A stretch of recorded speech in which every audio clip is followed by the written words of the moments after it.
So the August 13th, 2025 meeting of the North Olmsted Planning and Design Commission will come to order at 7 p.m. Can everyone stand and join me in the Pledge of Allegiance? I pledge allegiance to the flag of the United States of America and to the republic for which it stands, one nation, under God, indivisible, with liberty and justice for all. Thank you. Ms. Wilson, will you call the roll, please? Mr. David? Here. Mr. Leon? Here. Mr. Minio? Here. Mr. De Alessandro? Here. Excellent. David, I'm sorry I'm late. Traffic was murder. We'll just make you stand up and do the pledge on your I'm own all by to catch up myself. to catch up with the rest Traffic of us. busy from downstairs? It's a test. Yeah. Okay, so we have the meeting minutes from July 9th and July 23rd submitted. Are there any changes to the minutes? Not seeing any. They're accepted as is. Do we need everybody in favor of passing the minutes, say aye. Aye. Aye. Any opposed? Not hearing any, they're submitted. Thank you. So we have one item on the agenda. Looking forward to Mr. Filarski being here to wear him out, but Mr. Sheehy has joined us. Thank you. It's the Lorraine Road mid-block crossing. I'd like to start with Director Upton. Thank you, Mr. Chairman, and I have two slides for you this evening. As you will hear from the Law Director's report, this review comes to you under the charter. Specifically, there's a section under Article 7 of the charter that deals with the mandatory referrals and specifically regarding modifications to streets, boulevards, and those sorts of things. So I won't get into the legalese of it, but I have two small slides to show you, and just want to first kind of talk through any good planning, right, is grounded and builds upon previous planning work. Members of this body, Mr. Chairman, you'll remember the Lorraine Road Corridor Plan. And so one of the key recommendations for the Lorraine Road Corridor Plan was planning for school access. And so I'll read you this blurb just so you don't have to squint and try to make it out for yourself. With the construction of a new combined elementary school along Lorraine Road, additional attention should be given to pedestrian and bicycle environment at the entrance and surrounding intersections to improve operations and safety for pedestrians and bicyclists. Parent drop-off will impact the traffic conditions along Lorraine Road during the AM peak, and direct access to Lorraine Road increases the safety concern of children walking and biking to school. In addition to working with the school to ensure pedestrian and bicycle safety at this current development, it is, here's the underlying part. It is recommended that the city of North Olmsted update their safe routes to schools travel plan. That is a document that doesn't come before this body. It is a document that gets submitted to ODOT. It is very regimented around the data that it needs to collect and the interventions need to be blessed off on by ODOT. So this is the cover of our Safe Routes to Schools completed school travel plan that we completed in November of last year. We then advanced a grant application to ODOT for infrastructure funding, and we were awarded $275,000, which will fund 100% of the proposed mid-block crossing. And so there are two interventions, one that we're tackling now and one that we're going to tackle into the future, both of which one comes from projected observation. This one comes from direct observation. So if you think in your mind's eye on Butternut Ridge Road, where the high school, middle school is, when the children leave the high school, middle school, those that have to go north to go home typically go through the crosswalk at Butternut Ridge Road. They cut through the library, the green space at the library and the path on the library, and they then take turns playing human Frogger darting across Lorraine Road right in front of the library. And so that was observed by our engineering firm that did the study. And their infrastructure recommendation here is a mid-block crossing. Sometimes you hear it referred to as a pedestrian island.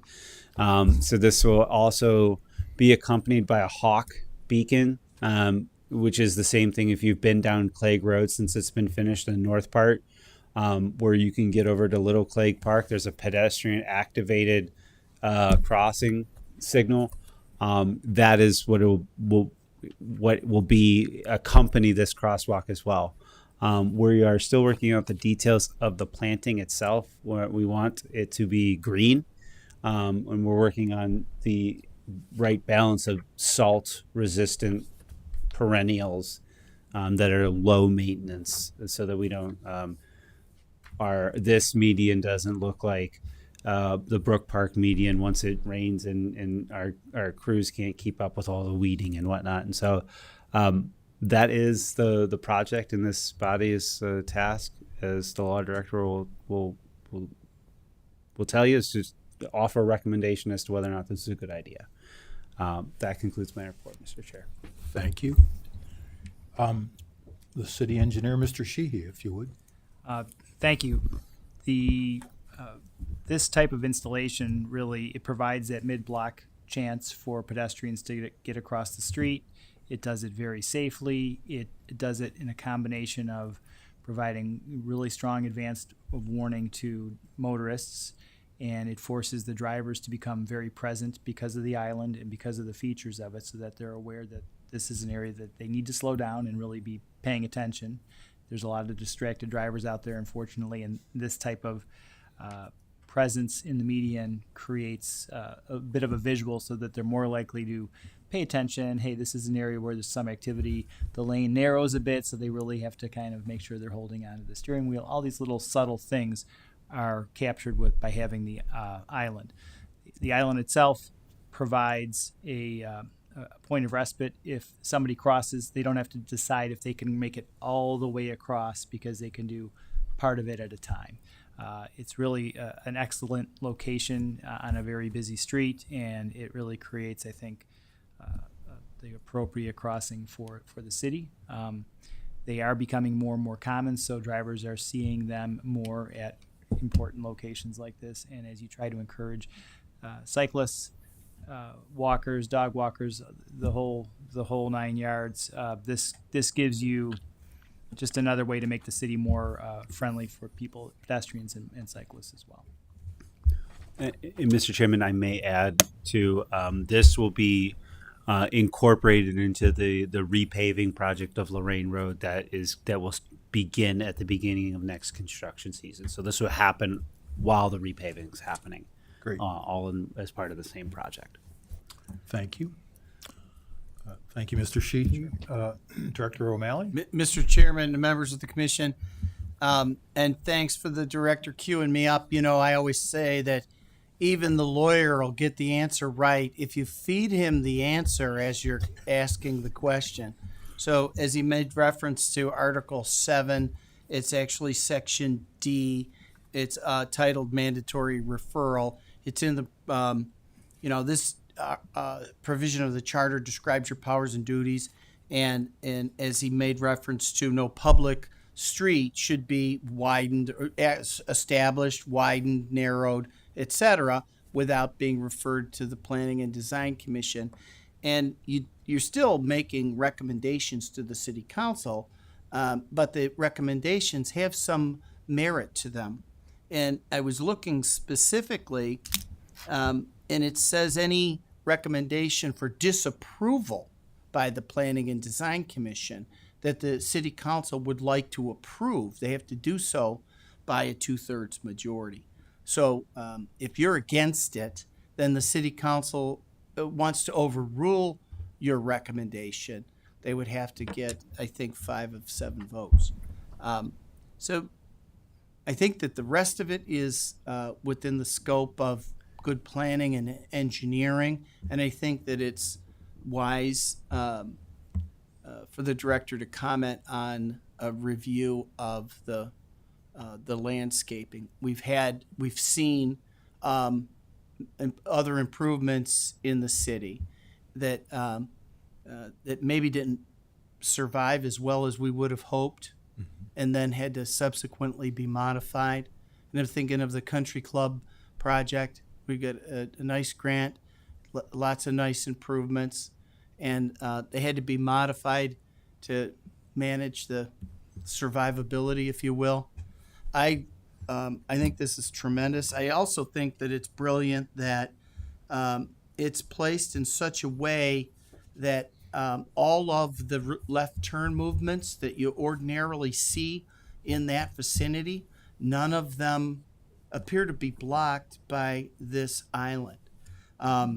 As we're all residents of this city, I'm sure you know, when you're going to McDonald's for your coffee, nobody better get in your way. When you're, you know, those service guys are coming out of City Hall at 40 miles an hour, and they're making a left. I'm kidding, of course, but traffic goes where it needs to go. This makes it. It gives the kids a fighting chance. I don't know. When I was a kid, my mother wouldn't let us. Some of you are probably old enough to remember tennis courts on the far side of the shoreway.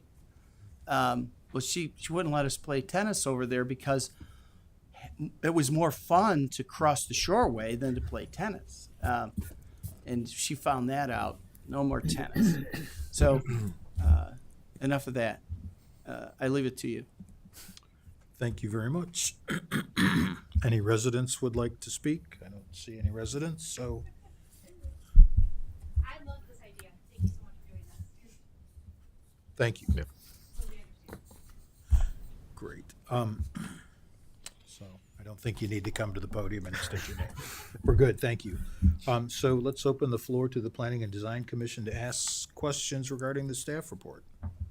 Questions? I have my first question is, can you help me understand the crossing light? Is it the actuated flashing light or is it a red light? The hawk light, the engineer can explain it. It's Is this the same kind of flashing light that's on Canterbury where there's a crossing? It is a red light.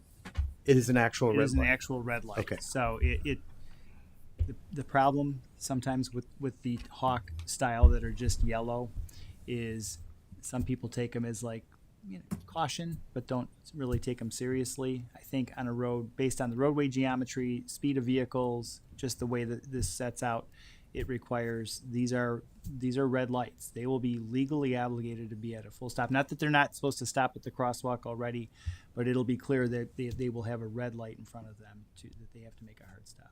Okay, and the reason why I'm asking is we all know that we see those crosswalks. A lot of people are confused, even though they've passed their driving test. They get very confused and they don't know what to do. And I would hate to see kids feel confident to cross Lorraine safely and the motorists facing the usual crosswalk lights and being confused. And it sounds That okay. is why it's this more severe. Okay, thank It you. is a very strong red light system. So they know there's advanced warning before it goes red. It doesn't just switch to red. So it starts to flash red and then it's solid red. Okay, thank you. Good. Other questions? Yeah, just maybe some comments for consideration. I actually live right by the the Clegg one that you mentioned, and the in addition to keeping it there, it was moved. Right, it was moved to Alexander instead of just solitary right across Clegg. When it was just across Clegg, it didn't work. I mean, I'd gone there, walked the dog 100 times, ran my 3-mile run. It was optional. People did not yield to it. People did not consider it. It did not function as it was intended. I think moving it to Alexander, I think would be, looks with the different stop bars, like that was more effective and clearly articulated. So I'm a little bit skeptical in that sense, but by putting this divider in, I experience of crossing, Euclid Avenue to go to the clinic. There is a pedestrian divider between the parking garage in the main hospital that is extremely effective in that sense. But it does seem to pile up with people when you can only cross in one direction. The dimensions, I was just, for consideration, is that wide enough to hold 10 people? Like what's a reasonable amount of people for that to hold halfway? Because I think that is extremely effective and safer. And again, I'm all for this, but considering the width, to have enough people stranded on that island at a time, as well as the crosswalk itself, considering painting that so it's more clearly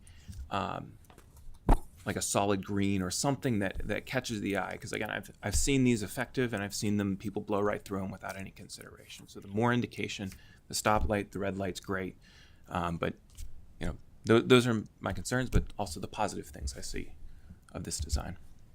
Yes, the crosswalk is what they call the ladder style crosswalk, and it is typically we would put this on in it's a really thick plastic it lasts much longer than paint, and it is you could actually, when you drive over it, you could feel it on your tires a little bit because it's that noticeable.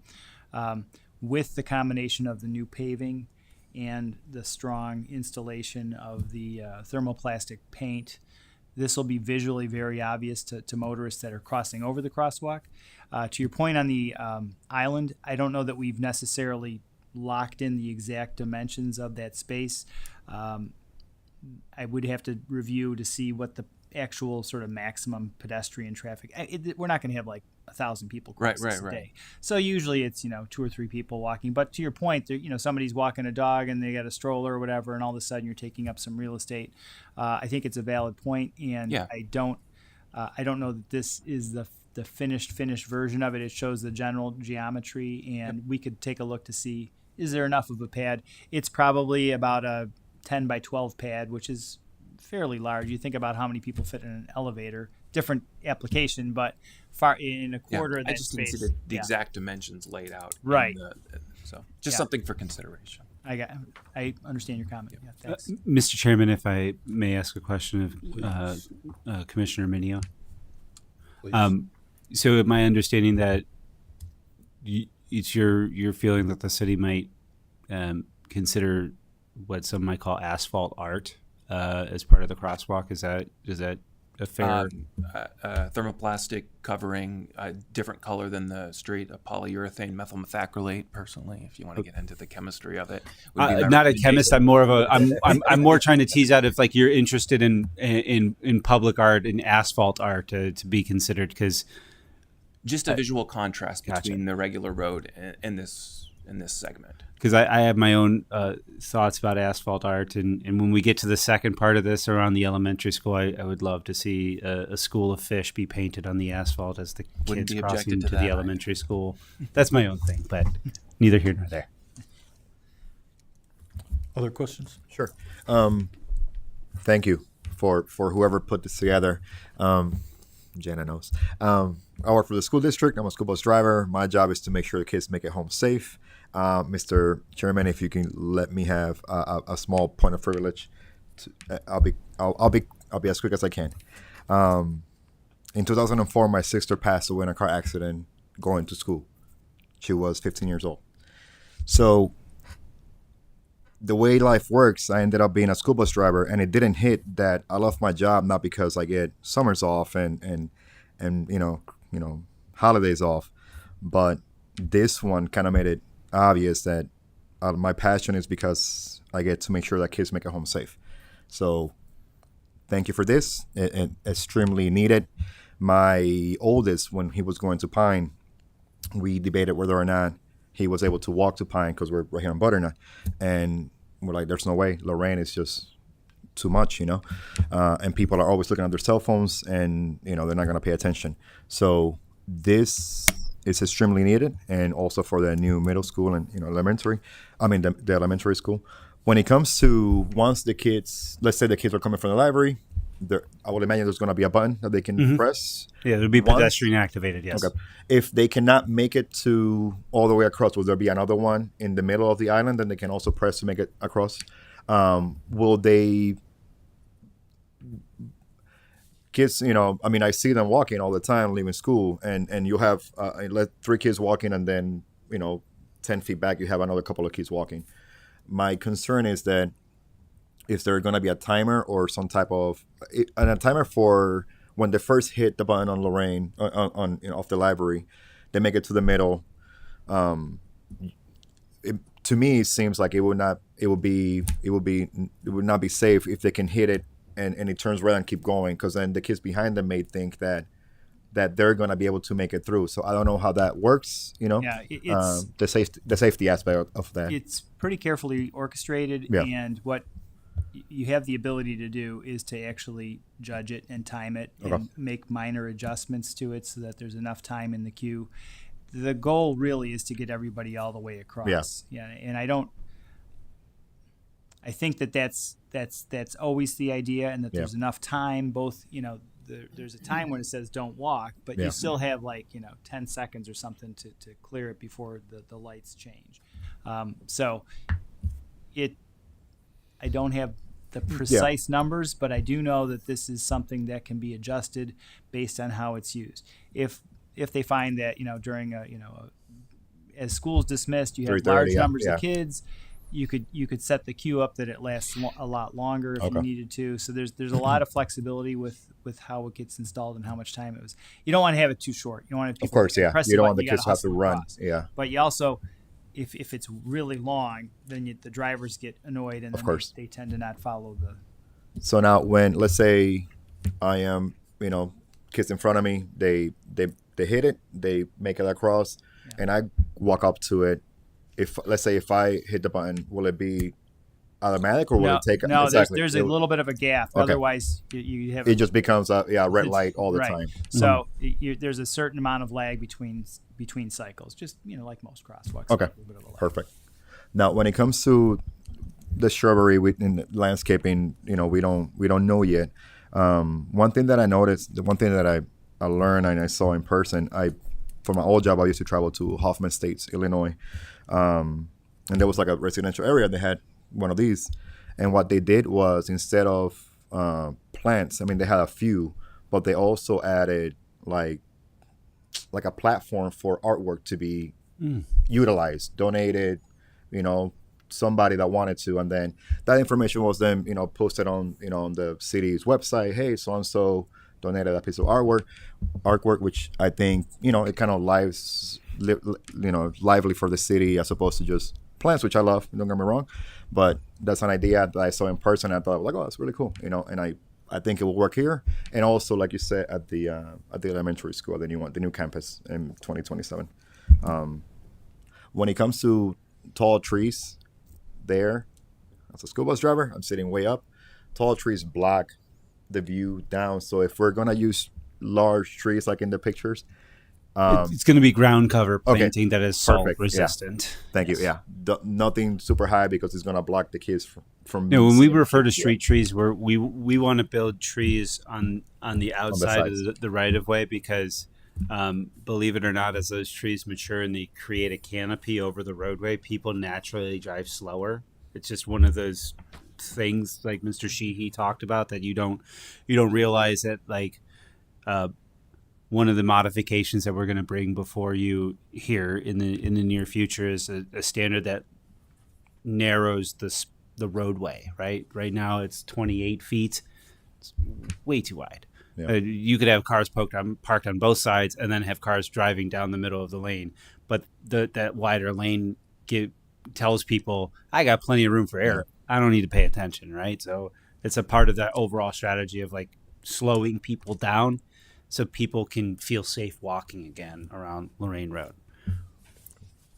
And one, Mr. Chairman, to Commissioner Leon, one of the things that I learned when I started here, there is a gentleman by the name of Dave Demeline, who is our streets foreman, and he's got like the Bat Cave down in the service garage.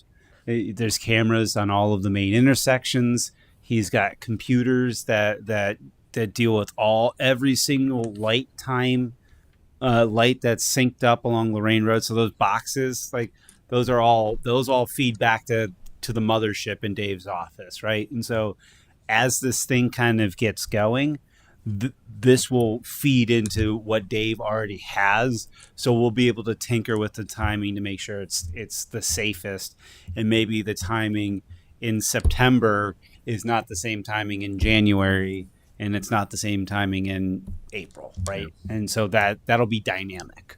And then I'm sure that we'll have literal eyes on there, because if you go within a Dave's office, like when there's a big snowstorm, he knows where all the plows are, because he can see nearly every intersection in the city at one time. It's actually it's like a sports book, but for intersections. One last thing, I will imagine that the service department will have, this will be one of the first priorities when it comes to snow blowing or throwing salt down and all that. It's right That'll be across one the of- street. We'll be Exactly, able to yeah. get to So that'll be one of the first ones that they'll be able to, okay. Thank you. And in fact, I would imagine our building maintenance folks, the staff that kind of take care of in and around the grounds, they have a handheld snowblower that they might be able to schlep out there. But I'll let Director Carney decide how that gets taken care of. Actually, one thing I just thought of, sorry.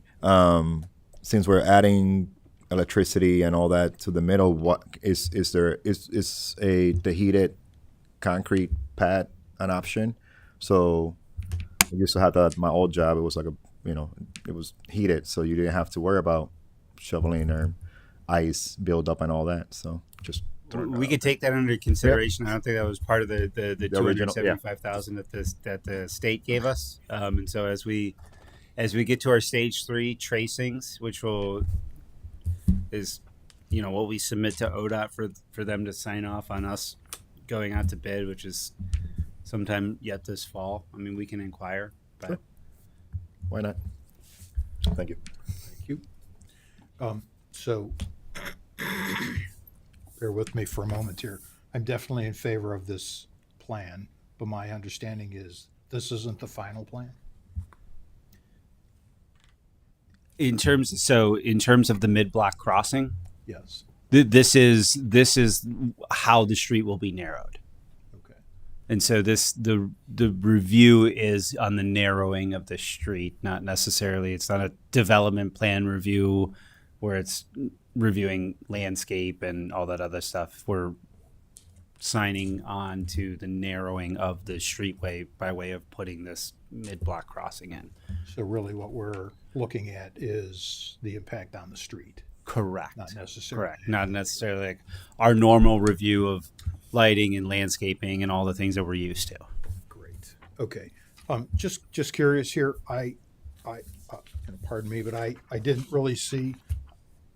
Is there going to be like a curb around this, or what is this going to look like in profile? Yes, it'll have a curb all the way around. It'll be a 6-inch vertical curb Okay. around the perimeter. Like a rounded curve, or like? It'll be a vertical. Okay, great. So there's Not a round edge, so that you don't really want no cars- question when you've Yeah. missed it. Yes. Okay, super. As far as the timing of the lights go, I think Director Upton may have addressed this, but this will be tied in with the other traffic signals. So, I was a kid once upon a time, and I would stand there and hit that button repeatedly. I tie traffic, so I'm just wondering, we're going to tie that all in. Correct. It'll be, okay, great. Correct. So, I was a rotten kid. So, and so I guess in my mind, it'd be nice if this sidewalk connected to the sidewalk that they take to walk past the library. And so do the kids cross right there, or, I mean, again, I was a rotten So, kid, so I you walk don't- up the drive to the library, and I Yeah. just run across the street right there. Where else did you look to maybe place this? So the challenge, with the Safe Routes to Schools, this is, I believe, 75 foot wide or 75 foot long. So there's a challenge if you were to put it where the sidewalk is. You have the Serpentini. So I think this thing has got a laser. I know there's point. a lot of curb cuts. You have this curb cut. You Yep. have two curb cuts here, and this curb cut here. So if you were to go straight across here, Yep. you would be disrupting the only entrance into this building, Right. this business, and the only entrance into this business, right? And so the Raphael's Beauty Salon, there's a gym right there. They have 2 curb cuts, and it doesn't disrupt this business. So that's why it was determined to be the most appropriate and the closest. And so the data shows, I think it's something like 0.15 miles, which is something like a few hundred feet, is what people will walk reasonably to a crosswalk. If it's any more than that, they're just going to dart across the street. But they did look at that, but there's too much interference with these 2 businesses right So here. based on observation, that's Correct. generally where they cross, and that's the Correct. most reasonable place, not It's a combination of where they walk and the most reasonable place. and so this dimension of it being 75 feet long, is that mandated or? That was the Shorter? recommendation out of the Safe Routes to Schools plan that ODOT ultimately agreed with. Okay. Okay, super. Again, it would be great if it connected, but it doesn't look like there's another reasonable place to do it. And so the crosswalk is I don't know about all the materials involved, but it's basically a high-vis crosswalk. Correct. Okay. And the dimensions of it are not yet set because I assume, at 8 o'clock at night, you probably don't need a big crosswalk, but at, 3 o'clock in the afternoon, you probably, Yeah, it's Neat. the crosswalk itself the paint is about 10 feet wide. Okay. So it's and pretty then the median substantial. strip. So that's a pretty large area. There's a 10 by 10 rough dimensions landing. And the median will be the width of that center turn lane. So it's not like it's a 2 or 3 foot not median. small. It's a median. I think it's not exactly, but it's almost 12 feet wide. So Okay. And so super high vis crosswalk, the dimensions are okay. The size of this is as recommended, super. You're still working on the planting and landscaping of that. Correct. And so we're working on the landscaping plan that will give us the least amount of maintenance obligations. So we're talking with our service department, right? And finding plants that are the most hardy and salt resistant because they're going to get hammered with salt in the wintertime if we have a normal winter. So those plantings are still under review. Okay. One of the design inspirations that Jeff and I talked about, if you're on the inbound shoreway and you see those plantings on those medians, really nice. They provide a lot of ground cover. I'm personally adamant that it's planting because that again it's a bioswale, it's a stormwater feature. It helps kind of mitigate some runoff there. But that's part of the design inspiration is something like those plants. Okay. Excellent. And so I noticed there's a right in, right out only sign there by Raphael's School of Beauty. Correct. Is that who takes care of that signage? We're in communication with the building owner, Okay. and we've already made outreach to him, letting him know that we have an infrastructure project that'll modify the access to his building. And he's got 2 curb cuts. Correct. And Yeah. out. So the other one is still, you can have, if there's 2 people wanting to turn left into there from Lorraine Road going eastbound, there's enough. There's a path in and out of his building if you Right. need to make a left in coming eastbound on Lorraine. You just have to go to the further east curb cut. Right. So, you could probably line up couple 3 cars in that left turn lane without blocking traffic on the through Mhm. lanes itself. Okay. So this is not going to impact the width of the through lanes at all? This is only using the median? correct. Yeah, it doesn't change the geometry of the through lanes. Great. But again, what it does is if as the driver you do feel like it's a little bit more narrow because you do have a curve there as opposed to just paint. Thank you. I'm not this critically nitpicky, but I do want to hear you say it for the record. So, And ODOT would not let us narrow between Stearns and Canterbury because that is when you talk about average daily traffic, that stretch of Lorraine gets the most average daily traffic. Once you get east of Canterbury and west of Stearns, that's when the road diet and maybe some more medians come into play along Columbia and the clay nodes of the Lorraine Road. That's why I'm so happy that we have the ability to put in a median in this space. So as much as I like driving down Lorraine Road or Country Club Boulevard with the trees in the center, I understand that could be not a safety issue as far as visibility goes. So I like the tree line boulevard, but I get it. And so I think that's it. Any other questions? I have a question. So many communities across the United States, when they do these type of crossings, they do they do some textured strips in the asphalt to provide audio clues to the drivers that this is somehow different. I mean, I get that the paint plastic cover will give a little bit. That's not really that strong of a sound. Has there been any consideration? I don't know if it's a cost thing, but I know sometimes just putting a textured strip on each side of the crossing into the asphalt will give enough rumble for the drivers to have that audio clue that this really is a different space, and they learn that they need to pay extra attention besides the visual cues. Yeah, it's not. We've had experience in the past with some communities have gone with a separate product for the crosswalk itself. Going to an actual brick or some pavers or something like that.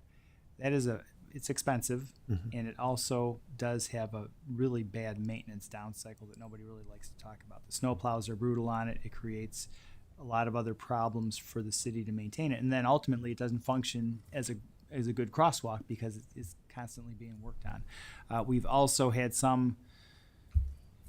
we actually had somebody demo in one of our towns to do it's the stamped asphalt product. It's still asphalt, but then they roll it to make it look like brick or cobblestone, and then it gets painted a different color. So visually you see it. Also, kind of big maintenance problems. We had problems with, a few years after it's done, it becomes something that's very specific that is difficult to maintain in its current format. So then you end up taking it out and resurfacing and going with the normal crosswalk. I think the product that we'll promote with the thermoplastic paint will be visually very clear, and it'll be relatively easy to maintain, and it'll also last several seasons before you have to do anything with it. I think you'd be happy with it, and the nice part is if you're not, it's easy to change it. So the other issue with the rumble strips, you're already at the crosswalk before you hear something. So if you're trying to do something, it would have to be done, maybe 50 or 75 feet upstream of the crosswalk if you're trying to make people aware of it. Yeah, I'm just referring to sort of learned behavior as people drive up and down. Yeah. To reinforce that, the more senses. So I get it's a maintenance issue. Yeah, and initially too, I think what you try to do is you have some really go a little overboard with letting people know new traffic pattern, be aware of this thing. So your normal users, which is the vast majority of the people that would drive up the street, are people that drive it almost every day. Giving them enough, time to realize, okay, there's this new thing here. I do need to slow down. I got to watch when that light turns red. It's a little bit of training and a little bit of marketing, but I think those efforts right at the beginning are really, very valuable. And another one is a comment raised about public artwork. So, Director Upton, I think there's an opportunity. I'm here for it. That there are many members of the community who would love to join a committee to help the city with that kind of beautification. So I can recommend some people to you if you need help with that. But there's an opportunity. Noted, Commissioner. Noted. Mr. Chairman, this may be for Mr. O'Malley. When it comes to the red lights flashing, this will be considered a red light like any other in the city that somebody has to stop. That's my understanding, and I'm sure that there's state requirements along those lines. So to if distinguish it between a yield or merely a yellow that's slow telling down you to stop for pedestrians at crosswalk, but is not necessarily understood by the driver. So let's say, for example, if, like Mr. Chairman said, if he happens to be walking by and decides to hit it and just keep walking down Lorraine and not cross over, the traffic, even though there's nobody there, should stop and at least wait till the light finish. And then will the police department be, and of course I'm just going way ahead of time, will the police department be involved in kind of letting the people know, and the city letting the people know you need to stop? This is a complete. If the light is triggered even by the button in the absence of a pedestrian, if it's not that sensitive, and if the light is red, I would expect the police officers will write tickets. Okay. Thank you. It's not a private property directional sign, which may or may not be enforceable. It is a public right of way, standardized ODOT signage. So, just for, like Tony was saying, second nature is green, yellow, red. Are there options for that, for something like this, so that it can hit it and it's green all the time unless you hit it, waits 3 seconds, switches, or no? I'll defer to the engineer. Yeah, but yeah, I I'm don't- sorry. I don't Yeah, think yeah. there's going to be a green light here. I No, think it's yeah, gonna that's what I be- mean. I don't know if there's an option, it's there's gonna something be like that. Activated Just straight red red. from Yeah. nothing to red. There's a sequence. It Okay. doesn't just go boom. It's Exactly. red, Okay, slam yeah, the 'cause you don't brakes. want It's a somebody sequence slamming on the where they brakes. give you like caution, flashing Yeah. yellow like you would on a normal the yellow light, although it doesn't flash, but it goes yellow, and then you know that it's going to go to red. And when it goes red, it's solid red. Yeah, It's not okay. flashing red. And then it does have a part where it starts to flash and then go solid. Okay. So- Essentially it is a traffic signal. Yeah. But the traffic is the pedestrian traffic crossing this thoroughfare. Okay. Great. So, Mr. Shee, I see on the back of this diagram, it's got this 3-light display. Right. So that's kind of the sequence as we walk down the time on it, what it's going to look like. It kind of looks like the lights you see on a drag race when they go. Burp, burp, burp. Okay. The irony. Okay. Okay. There's no other questions. So I'd like to make a motion to recommend approval to City Council of the Lorraine Road Mid-Block Crossing. Can I get a second? Second. Thank you. So let's open this up for deliberation and debate among the commissioners. Comments? All good for me. Yeah. I mean, I voiced my opinion. Please, thank you, whoever decided to take it on and go through it. Extremely appreciated. Thank you. Great. I think it's a great idea. Can't happen fast enough. So,